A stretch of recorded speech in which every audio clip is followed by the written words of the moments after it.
Olushola Olushola is a human-centered designer, creative strategist, and an advocate of emerging technologies. He has worked with several SMEs and corporations along the area of design, branding, and building digital products while providing timeless business insights and advice to individuals and groups. He has proven records of accomplishments working on and building projects in the enterprise, SaaS, B2B, and B2C space, with design projects for the federal government, fintech, e commerce, luxury, telecoms, and startups ecosystem. As a human centered designer, he uses design thinking to transform organizations and inspire innovation and advocates for the practice of empathy when designing user experience and building products. He worked with the Alt Prize Foundation in partnership with the United Nations and the Bill Clinton Foundation as a campus director to bring together the brightest of students to solve some of the world's most pressing social challenges through pitching and building business ideas. He was one of the 30 invited across Africa to attend the 4-day presidential mentorship retreat with His Excellency Chief Olusegun Obasanjo to discuss on how to create and harness the opportunities across Africa in order to make the African continent a great nation. He was also one of the entrepreneurs selected to attend the Market Create and Innovation Bootcamp in partnership with the MIT Legacy Center, Clayton Christensen Institute, and the MasterCard Foundation. He's a YPB Fellow and a member of the Acumen community, a graduate of human anatomy, but a firm believer in multidisciplinarity. You can find him writing, designing, or building a product. Ladies and gentlemen, join me in welcoming one of our facilitators with a big round of applause. In person now, Mr. Olushola. Very happy. Yeah, yeah. Can we all join me in dropping your emojis of a round of applause for our guest, person of Mr. Olushola Oladeji, our wonderful facilitator for today. Welcome, sir. Welcome, sir. Welcome, sir. Welcome, sir. Yeah. All right. Welcome, sir. Good afternoon, everyone. I believe you can hear. Welcome, sir. Welcome, sir. If you can hear me, please let me be sure you can hear me actually. Yes, sir. Oh, all right. Okay. All right. So, thank you, everyone, for having me this afternoon. And also, I would like to appreciate the leadership of Living Crisis for their dedication to seeing that the young ones are equipped. I understand what it takes to more like equip young ones and remaining consistent in creating programs like this to see that the young ones have a platform to learn and build and develop themselves. I know it takes a lot of effort, great work. I saw the introduction about me, and I was wondering that was really me that talking about and all those stuff. But really, I would like to once again celebrate the leadership of the Living Crisis for having me and for putting this together in such a time like this. So let me just share my screen and just dive in straight into the section. So I think I have a few minutes. Let me just share my screen here. So just a few minutes. I'll share my screen now. Okay. All right. Then, okay. Yeah, this here. So I don't know if you can see my screen. Let me be sure you can see my screen. Okay. Yes, sir. All right. Okay. Thank you. So we're looking at thriving amidst life caprice. Thriving amidst life caprice. So this will be an exciting journey, and I have a few minutes to spend with this lecture, and in the next few minutes we're done. But I want us to just follow and pay attention and see that we fully maximize this section. So the first one here is saying, uncertainty is the new normal. Uncertainty is the new normal. So I believe you can see my screen, just and you can hear me clearly. So I'm sure that we are following before I just dive into what we have. You can just type it in the chat box that you can hear me and you can see my screen. So I'm sure that because I'm using two devices, so I'm using one to, okay, yes, okay, thank you very much. So that, all right, so uncertainty is the new normal. So things are hard to understand and predict at the moment in the world. So gone are the times where we can say, okay, the next 10 years, this is how the the global economy will be. This is how things will be like in the next 5 to 10 years. We have people who forecast, and predict events and happenings. We have people who are scientific in their approach to life, and they can say, oh, in the next 10 to 15 years, this is the trajectory that the world will be. But recently things got to change, and as I said, the uncertainty has become the new normal. So you don't know what will happen next. Literally now in the world, everybody's waiting for what will happen. I think that was last year now. There was this buzzword about NFCs. The crypto was in vogue, and everyone was happy about cryptocurrency. People were investing a lot of money. People were buying bored apes, and they believe that in the next 10 years, they'll become billionaires. And right now, you can go and talk to those guys and ask them how are they faring now. But back then, they believe, oh, that was a new thing in town, and let us put our money in this thing so that we don't miss out of of this booming economy, and make the best out of it. We go ask those guys now. Everything has fallen. Cryptocurrency has gone down, and Bitcoin, Ethereum, that was the sole currency for trading NFCs. Then everything has just gone down, and people began to wonder, okay, what actually is happening now? Okay, we believe that this is what will happen in the next 10 years, but is it truly what we are going to experience? So as I said, the uncertainty is the new normal, and people have to embrace this. Things are really hard to to predict. You can't say that, oh, the next 5 years is going to be like this. This is how things is going to be like. So people are now confused about what to do. So the next slide says COVID-19 is a global lesson. I wrote here that COVID-19 taught the world a global lesson, and we are yet to recover. Few months before the outbreak of COVID-19, if someone had come out and said, oh, there will be a global pandemic, nobody would believe. Nobody would believe, because the pandemic really shook the world, so that everywhere was shut down, and there were several crises everywhere, and people were, if you can see this newspaper headline says Zimbabwe imposes strict lockdown. Everywhere in the world felt the impact of COVID-19. But five years ago, if someone, I think Bill Gates himself, he was talking about it. It was not really sure, but he was saying that, oh, we have to prepare for a pandemic and all those stuff. He was just, because if you go on the internet now and you search for his TED talk, he gave a TED talk that was more like predictive about this occurrence, but it was not as accurate as what happened, unveiled. So he was saying that okay, there was something that has led to happen, and the world is not prepared, but nobody believed. But whatever happened, COVID-19 taught the world a global lesson. Till as I'm speaking, many people have not recovered. And I know people who ran into debt because of COVID-19, and their life have, they went from from the top to bottom now, and they are still struggling to recover.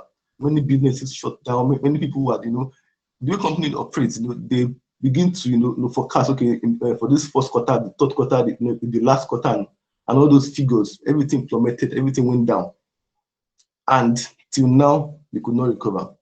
So I'm trying to give us a context to why we are here today, because we're looking at thriving amidst life caprices. Because the fact is that no matter how prepared you are, there will be things that will come and challenge what you actually claim to believe.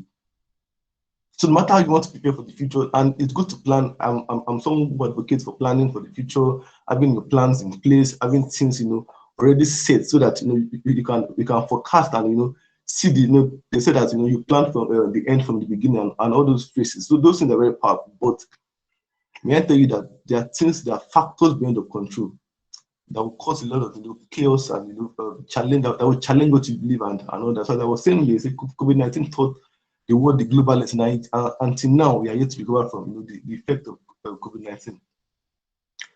So there's this phrase, the VUCA word. The VUCA word. So if you can see I wrote the highlight here. So VUCA means the V stands for volatile. So the speed of change. Things are changing. If you trade in maybe the cryptocurrency or in the forex market, or even buy stock and all those, you understand what volatile means. Now you can be in profit, and in the next 5 minutes you have lost everything you've invested. And that's how the world is now. Things that you think would happen in the next few seconds have changed. So people have said, "Oh, this will happen in this." Even weather now, we can't even predict the weather again because of the climate change, and although there's still a level of predictability on that regard, but life has become more volatile. The speed of change has increased, so things just change, at split seconds, and you wonder what's really happening. I thought this is what they said would happen in the nearest future, but look at what's happening now. We have another one says the U stands for uncertain, so inability to predict the future. So people now, as I said, we can't predict the future again. I know we begin to wonder what's really happening. What's really happening? And these are most of the things that that bring people, they become unstable, and they wonder what's really going on. And C stands for complex, interconnectedness of things. This is very, very important. If I bring this down, you see, sometimes you can be living life at your own pace and things are going right.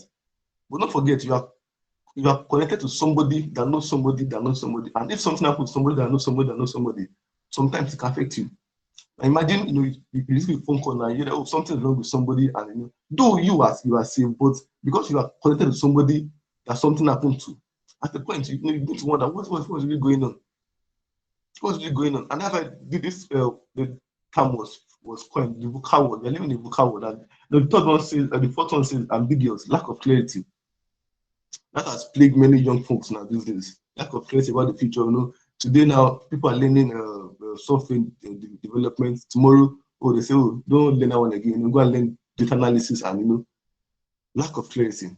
Life has become more ambiguous. So this phrase was actually coined by the US Army. So that was as far back as when the war ended between the Soviet Union and the US. Because then there was this Cold War that was happening between the Soviet Union and another. So when the war ended, they began to wonder, okay, what is the next thing for them as the army? So in one of their lectures, this word came up to teach the younger soldiers about how to prepare for what is next. Because then what they were training them was more of preparing and fighting against the Soviet Union. So when the Soviet Union broke into to several countries, so then the US won the war, and there was nothing to really point their attention to again. So that was when this word came up, the VUCA word. Life has become more volatile, has become uncertain. There's complexity in life, and life has become more ambiguous. And if you bring this down, that's how most people life has become these days. The next slide. Okay, so this is a very interesting story I would like to share with us. Lesson from Harrison Okene.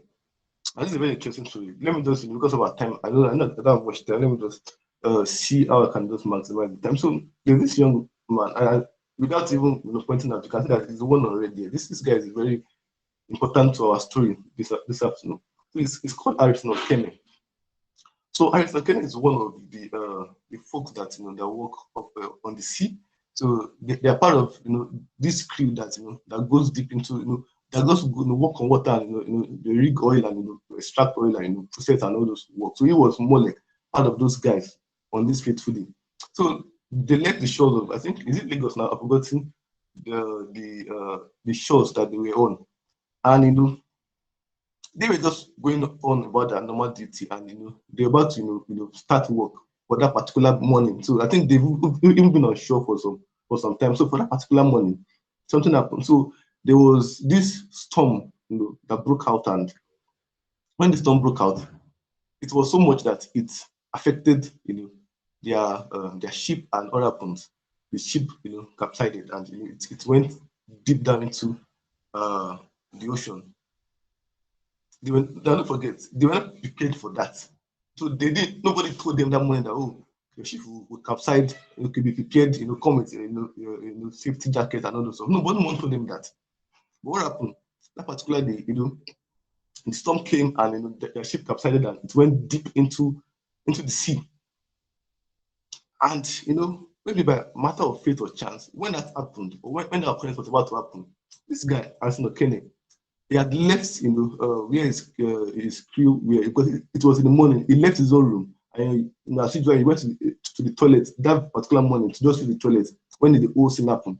So what happened? So he was in the toilet, and the other crew members were on the other part of the ship. So when the ship capsized, he was in the toilet, and others were there. So, but because he was in the toilet, it was as if that was what was the breaking point for him, or the miracle for him. What happened? So he was in the toilet, and he was just in the toilet as if you can see this part, you see that okay, it's actually deep below the water. And what happened? So when that happened, his colleagues were, after some time, they could not survive, because they went deep down. I think they went as far as 350 feet deep into the water. And what happened? So his colleague died, and while he was there, he could hear the sharks and the fishes they were eating and devouring his colleagues, but he was there.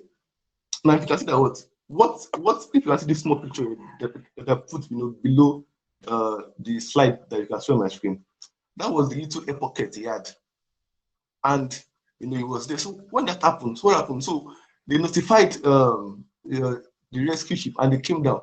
So when they came down, so they discovered that everyone was dead because they saw lifeless body. But so he was seeing the torchlight ray that was moving around, and it was beating the ship. It was beating the ship so that they could hear, and they can hear that it's still the boat. Because of the density of the water, they couldn't hear what he was doing. So they couldn't hear that he was beating the ship, and they went back, and that was when his problem began. So the one he was there, so he was all hope was lost, and so he knew that if he didn't do anything, what happens? He would just actually die in that particular place that he is. So we knew that. So for day one, and mind you, if I just fast track this story, it was under the water for 3 days, 3 solid days. I'll call him the Nigerian Jonah. It was under the water for 3 solid days without food or water. Don't forget, no one told him that this will happen to him that particular morning. For 3 solid days, he was there, no food, no water. But when he came out and they were interviewing him, he said he thought he was there for just 12 hours. Because everywhere was pitch darkness, and he couldn't see anything, and everywhere was just dark, and no food to eat, nothing. All what was in his mind was how to survive, how to thrive, how to get out of this particular situation that he was.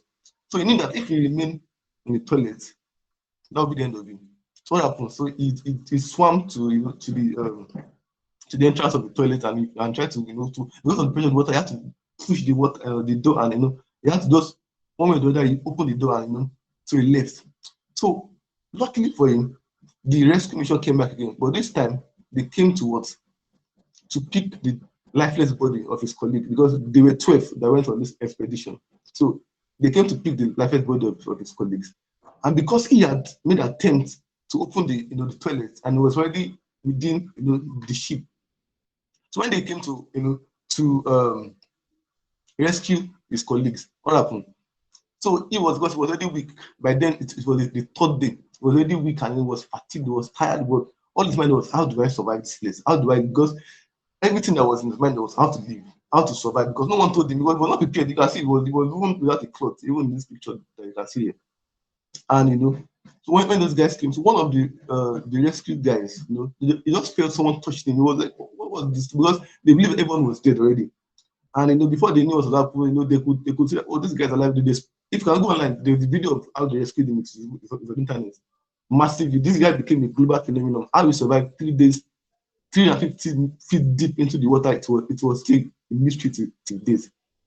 Now, just cut the story short. He was rescued, and but he said while he was there, he felt life was everything was ended. He was praying and trusting that Jesus would save him, and all those. So we can just go on and read about the story.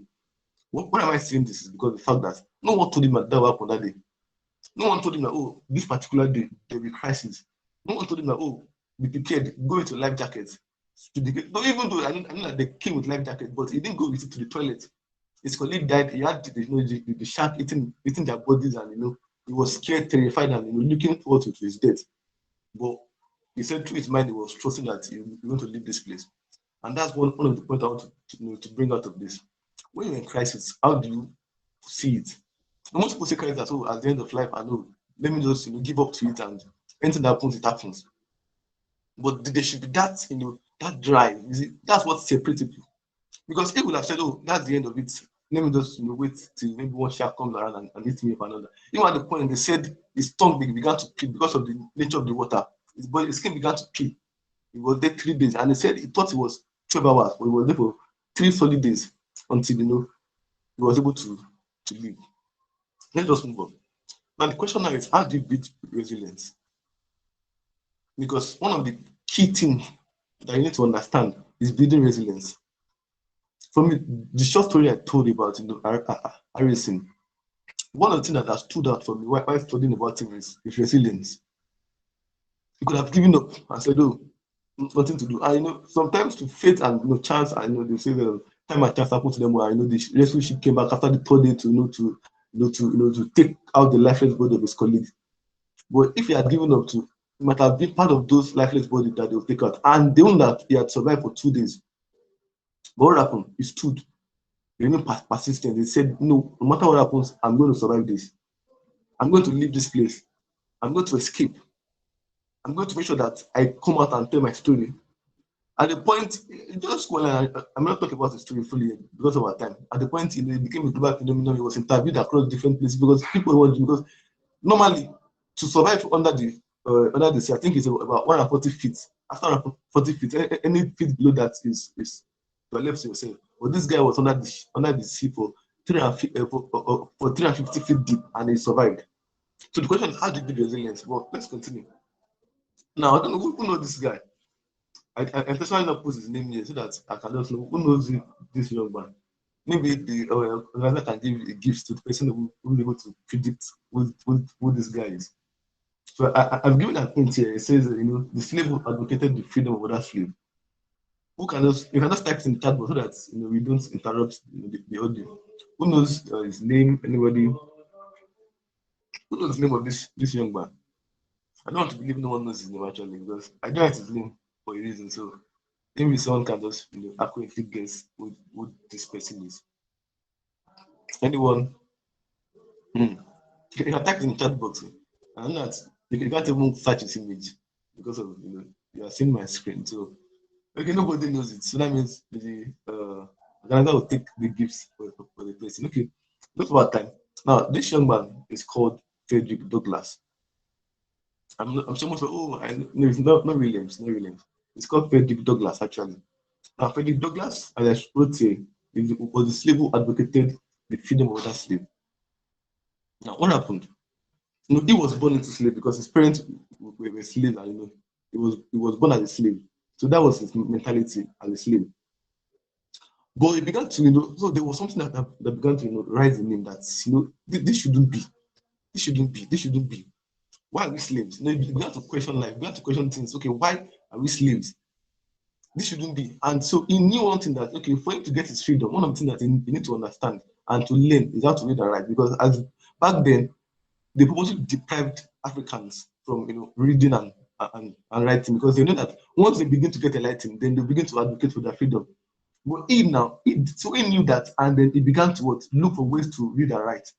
So what did they do? So he began to, I don't know, maybe by chance or accident, he began to speak with his mistress, the wife of his master, and okay, now he began to teach him how to read and write, and so he began to learn how to read and write, and all that. So he was reading and writing, and so when the master found out that he was learning how to read and write, he was very angry. And what happened? He took him to a remote village, a remote location, to go and work with as a slave with another farmer.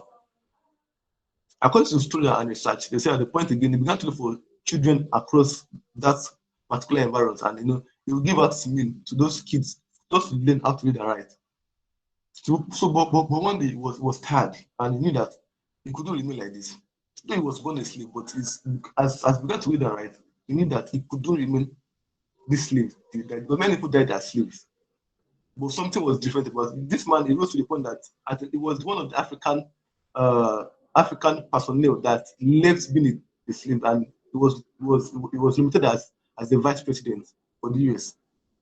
How did he get this? One day, he was working on the farm, and I think his slave master was very angry, and a fight broke while they were working. And at that point, he was angry, and the first time in his life, he retaliated. As the master was wiping him, he had to he refuted, and he also defended himself, and he also beat the master at that point. So when the master noticed that these guys, something has happened to this man, they never seen that again. They never maltreated this guy again. So from there, he found the will. He escaped, and he went to the northern part of Europe, and from there he joined some community, and he began to advocate the freedom of other slaves. Now, why did I share the story? You see, the story of Frederick Douglass, you can find time and study about him. Though he was born a slave, but he refused to die as one. And at the point he began to advocate, and I wrote for the freedom of other slaves. He wrote said that what it is easier to beat strong children than what repair broken men. Now, why I wrote this quote of his is the fact that you see, I believe that most people here are young folks, and that's one of the time to build solid convictions, because it is what you built in you, that mindset you have, that conviction you have, that's what will strengthen you when crisis comes around. So he found that he was not, when he was younger, he began to advocate for his own freedom first by studying and reading. And what happened? At the point he began to get enlightened and said, "Oh, this should not be, this should not be, this should not be," and began to grow his convictions. And what happens? He said that what it's easier to build strong children, to build strong children than repair broken men. When you become 40 and 50, there are some conditions that won't leave you again or become too hard to leave you. So now that you are young, you can begin to build that conviction in you. Okay, begin to look at how do you approach life, how do you approach crisis when they come around, and that leads me to to this. Okay, I won't go to our time. I won't be to explain this again, but it's just to show how people to react and not to break it further down. There's this study that I would like to point us to. It says responses to uncertainty and caprice. So there are three responses to uncertainty and caprice. The first one is what? Fragile. The second one is robust, and the third one is anti-fragile. What does this mean? Let's just go through our time. So the first one is, it says fragile. Fragile means what? The person lives in a perpetual state of fear. First touch of chaos, they crumble. I saw this from one of Uncle Judy's post. And look at this spider now. One of us know this spider now. That's how most people lives are more like. This spider can live for weeks, months. But what at a single touch on this spider, what happens? It crumbles. You can try it. I believe most of us have seen the spider before, and you can't say that you've not seen one before. And these kind of spiders, very fragile. At the slight touch of chaos, they crumble. They are gone. You can't sometimes they won't shrink, and you can't see them again. You have to start looking for them. But without chaos, this spider can live for weeks, sometimes months. Many people are like this fragile spider here. Slight touch of chaos, they crumble. They live in perpetual state of fear. They are afraid. What will happen next? What will happen next? They are not prepared. They are not proactive, if I put it that way. They are not resilient. Any slight attempt of attack, they are gone. Many people are on this particular phase, but I don't want it to remain there. The second state is what? The robust state. Now, this robot, you say, well, they desire to remain untouched by chaos, and they seek to survive. So these people, they built this solid defense for themselves. Robust. They remain untouched by chaos. No matter what happens by them, if someone dies, they don't bother. If they fail their exam, they don't care about it. If something happens to them, they don't bother about it. They are what? They are robust. They remain untouched by chaos, and they what? Their mindset was how to survive. Okay, now they expect scarcity now. How do I survive? That's the mindset. Okay, now price of this will increase tomorrow. They are unbothered. How to survive with their mindset? Okay, what's the next thing going on? How do I jump into this thing? How do I make sure that I'm part of this next move? That's what's on their mind. Oh, my friend is doing this. Let me join. Their mindset is what? Just to survive. They seek to survive. They are what? As I said, they are untouched by chaos, and they seek to survive. So now I put this picture. You're looking at, they may look alike, but they are not alike. The first picture is the chameleon. Chameleon, what happens to chameleon? Anything happens to what? It blends to its environment. So that's what the chameleon does. It just blends to the environment, and it remains that way. If it goes to somewhere that is a bit red, it becomes red. If it goes to a place that is very green, light green, it becomes light green. But this second picture is very, very, very interesting. So in the metaphor of the boiling frog. So this metaphor, is more like a story. But if I just share it a bit, so if you pick a frog now and you throw it inside a boiling water, what happens? The frog jumps out immediately. Just jump out of the boiling water immediately. So upon several studies, they discovered that okay, if we put this frog inside cold water and we put that cold water on fire, what happens? This frog will continue to adapt to the boiling state of the water. So when the water becomes warm, it begins to build resistance to it. It's not to what it seeks to remain untouched by the state of the water. And what happens? So it begins to try to survive. So until the water becomes very hot, it will still be alive. trying to still survive that, that state of the water. And before you know it, what happens? It dies. But instead of what, if you throw it inside the hot water, what happens? You just jump out and it sticks to escape. Don't forget, the mind is what? To still survive. So many people like this, this analogy that we have here. So they just seek to, to remain untouched, but like they don't reinvent themselves. They don't study to understand what is happening about the particular life at that point. They don't care to know why they're in crisis. They remain untouched. But I want to be like this third one. They are what? They are anti-fragile. So what they advance, they enhance by adversity. They get better when exposed to stress or what? Volatility. This picture, I like to call it, a mentor call it, the ego in the storm. The ego is always happy when there's storm because what? It leverages on the storm to even soar higher. That become what?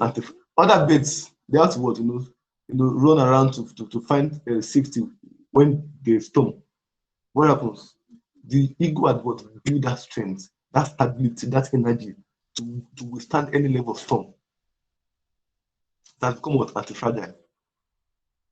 So it says that what? They advance by adversity. You see, adversity as it is not meant to destroy. But most people what? They succumb to adversity, and what happens? They what? They go on with it. They get better when they what? Exposed to what? To stress or volatility. That's a very, very important thing to understand. So you see, most times, most people don't grow until they are what? Subject to certain conditions. And that's how life has become. So they talk about bed of roses and all those stuff. Life is not really a bed of roses as you used to hear. And what am I saying? See, the point is that what? Anytime you are in advance, I think that leads me to my third. No, I don't need the more slide now, but my next slide. It says what? The best thing to do is what? Reinvent yourself.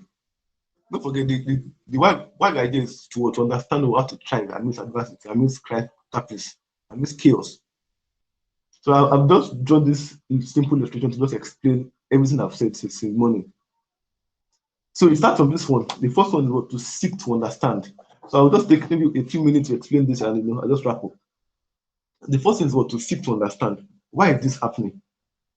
You see, most people just, when they are the slight touch of crisis, they begin to call their friends. Hey man, I'm in this.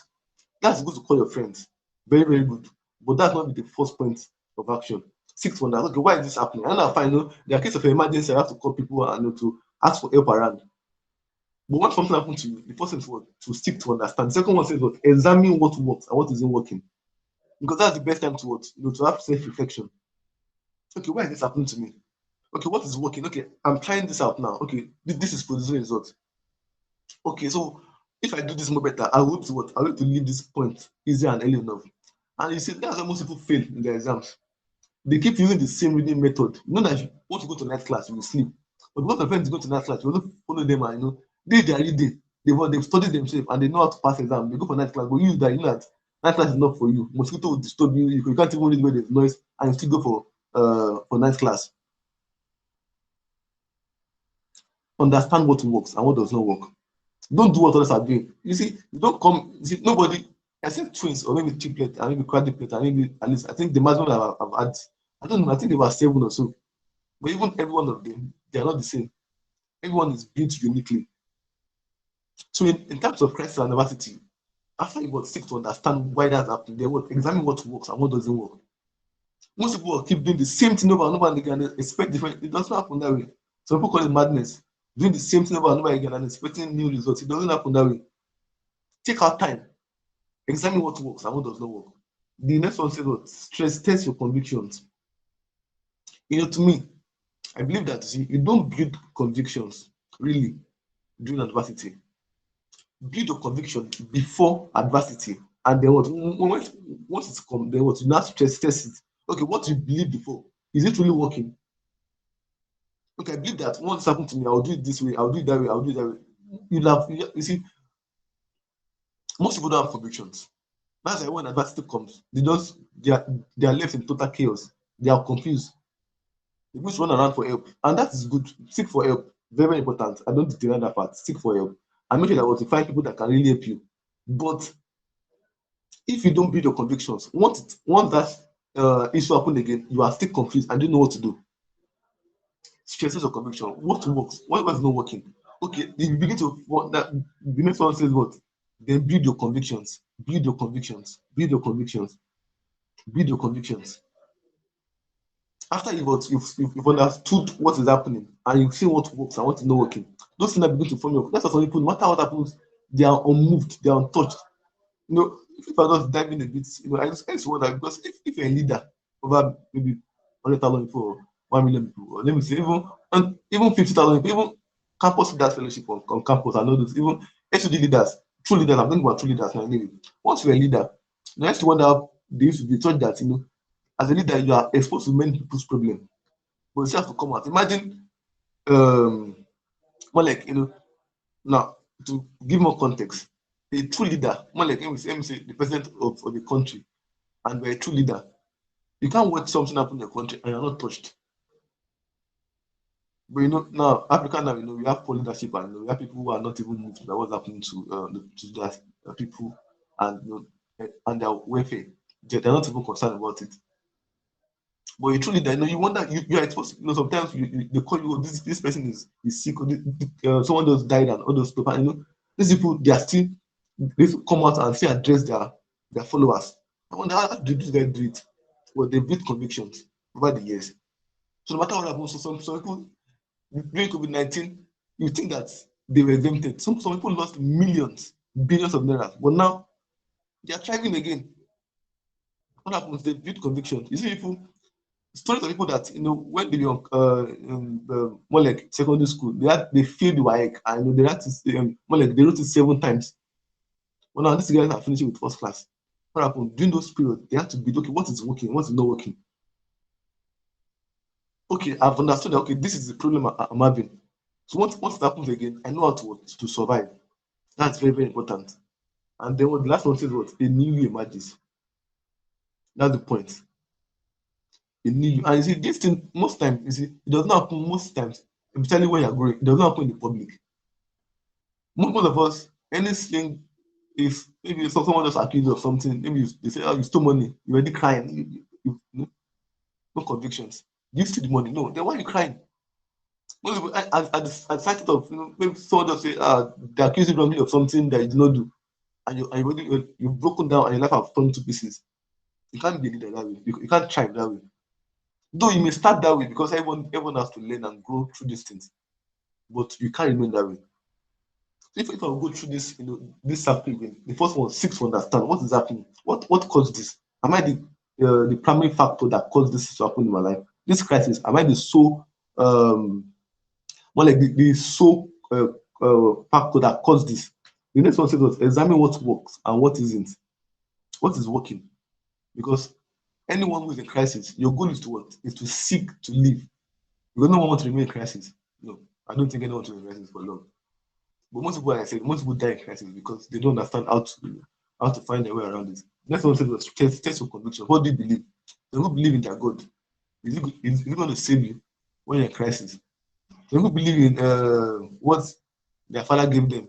They've given them some, maybe some water to drink. So, okay, once you're in crisis, drink this water. And when crisis happens and you drank it and nothing happens, you test your convictions. So people, they give them chains put on their neck, that this chain must not leave your neck till you die, unless something happens to you. The chain was set on their neck and they almost died. But yes, they will still believe in it. When crisis comes, test your convictions. What do you believe in? What is actually working? What is not working? And you see, that's why most people today, at the slightest, I don't want to mention some things because of the audience here, but if you see young folks now today, they don't have convictions. Oh, they say, oh, now it is this thing that's happening.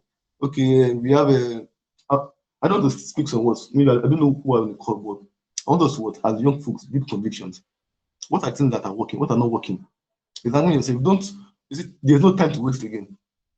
And honestly speaking, everyone on this call had a fair share of adversity at the point of the other. Now, some have more than the others, but everyone, if you are very honest with yourself, there are things that shook you. That today you are wondering how you survived. You thought that was the end of it. Because while in crisis, most times you tend to lose your thinking faculty. You begin to blame others. God, why me? Why this happened to me? Why am I like this? It should have happened to this person. This person is a sinner. Why did it happen to me? affliction happens to everybody. Everyone will have to pass through crisis. Don't say that is you can't escape it. You can't escape it. Because without adversity, you cannot grow. You cannot grow. Look at a seed.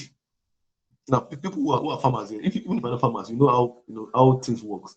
If you take a maize, you dip it inside the ground. The maize does not want to stay in the ground. I'm not thinking for the maize or the maize seed now. What happens? You as a farmer, you don't care because you've seen the end from the beginning. You put the corn into the ground, you cover it. Sometimes you won't step on it, and the corn is there. 3 days, 4 days, 5 days, passing through a lot of stuff. What happens? A new beginnings happen. Something new comes up. But I'm sure that while it was under the ground, it was not a palatable experience. Worms were feeding on it, microorganisms, things were happening. What happens? After more like maybe a week now, sometimes maybe 4 or 5 days, you begin to see the cotyledons coming out. The point is that how do you survive during adversity? How do you reinvent yourself? Most people don't wait till something happens to you before you now begin to prepare. That's more like a field battle already. But now that things are going on fine, begin to prepare. You see people that they lost millions, sometimes billions of naira, they are still fine. They lost billions, they are fine. But you just lost 1,000 naira. Everybody's not at peace again. You are calling it. I'm not saying you should care about your money. What happened? You see someone that lost billions, he's still living, he's still attending to press conference, still laughing, smiling. No, something has reached that person. The person knows something that you don't know. And then you must seek to also know yourself. So you can begin to test what you believe now before things happen. So because of our time, the last one says what? Have joy in chaos. That's very important. I'm sure you've heard that song. Very important. If you have not had it, just type it on Google. You need joy in chaos. There's this kind of strength that comes when you're joyful. Okay. Okay. So there's this joy that comes during chaos. Okay, I'm coming. Sorry. Okay. So like I was saying, so there's this strength that comes when you are joyful.